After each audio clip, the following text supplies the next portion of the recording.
शिवाय। हाँ, ये हो रहा है। चरणों में, खुश रहिए, प्रसन्न रहिए। गुरु जी के चरणों में कोटि कोटि नमन करता हूँ। खुश रहो। ये बेटा सब आपके कष्ट थे।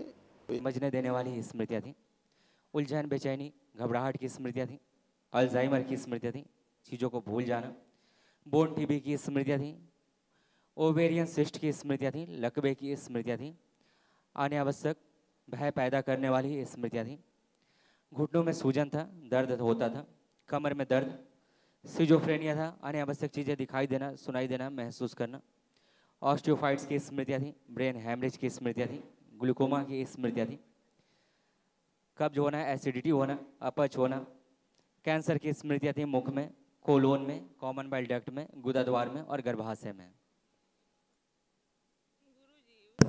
अति बना रहता है, कहते हैं कि बेटा के कुछ बेटी के बारे में कुछ जानना है गुरु।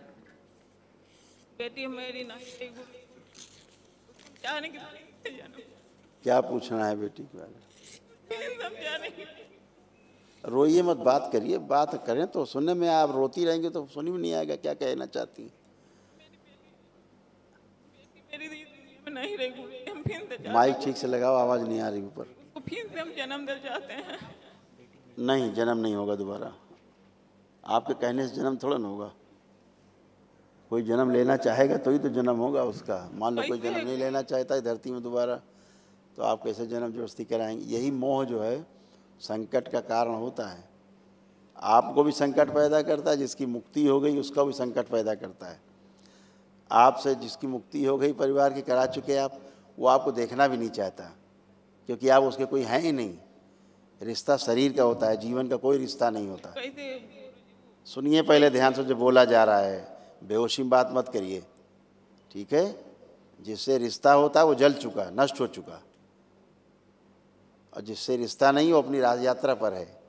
आपके कहने से थोड़ा ना कोई चीज़ें प्रवेश आएंगी, करेंगी, जाएंगी। वो भी तो जन्म लेना चाहे पहले, और जब वो जन्म ही ना लेना चाहे, उसको लगता है यार धरती पे जन्म नहीं लेना चाहिए, यहाँ सब बहुत खराब है, अनुभव अच्छा नहीं है उसका। मान लीजिए किसी के यहाँ आप जाते हैं घर में और वहाँ अनुभव अच्छा नहीं रहा आपका, ठीक, तो दोबारा जाना चाहेंगे वहाँ?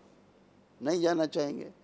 ऐसे ही जीवन का भी है, उसका अपना निजी अनुभव रहता है, उस अनुभव के आधार पे, अपने कर्म भोग के आधार पर जन्म लेता है, ठीक है? तो वही जीवन जन्म ले, इसका कोई मतलब नहीं। अच्छा जीवन जन्म ले आपके घर में, परिवार में, सर्वश्रेष्ठ जीवन आए आपके परिवार में, ये प्रार्थना करनी चाहिए आपको, है ना? हाँ, तो परिवार बढ़े, वो सब करे, सब अच्छा है। तुम जो अपने अंदर जो मोह बना के रखी हो ना, इसीलिए भी कूल्हे में वो आपके घुटने में दर्द मर अभी भी हो रहा है। आपके कूल्हे में और घुटने में दर्द अभी इसीलिए है कि आप जो मोह बना के रखी हैं बिटिया से, उसके कारण अभी भी हो रहा है, नहीं निकला है। ये मोह रखोगी इस तरह से तो कुछ नहीं होगा। दरबार मोह तोड़ता है साफ सबका, ताकि अपना काम ठीक से कर सकें आप। आंखें बंद करिए अकेले। ओम प्रहार, इनका मोह नष्ट किया जाए बेटी से। उच्चाटन, प्रहार, 3 बार बोलिए ओम नमः शिवाय, जो घुटने कमर के कष्ट नष्ट कर दिए जाए। प्रहार, आँख खोल लीजिए, बंधन खींचिए 3 बार। जिसकी मुक्ति हो गई उसको दोबारा नहीं घसीटते इस नरक में। हाँ, बढ़िया है। आँख बंद करके देखोगे तो बिटिया का चेहरा भी नहीं दिखेगा, क्योंकि उसकी मुक्ति हो गई। आपको प्रसन्नता होनी चाहिए इस बात की। हाँ, खुश रहो, प्रसन्न। आप चेक कर लो उठ बैठ के, चेक करिए उठ बैठ के अपने आप को। अब जैसे बच्चे होते हैं वैसे बन गई हैं, अब हो गई, अब अच्छे हुए। खुश रहिए, प्रसन्न रहिए।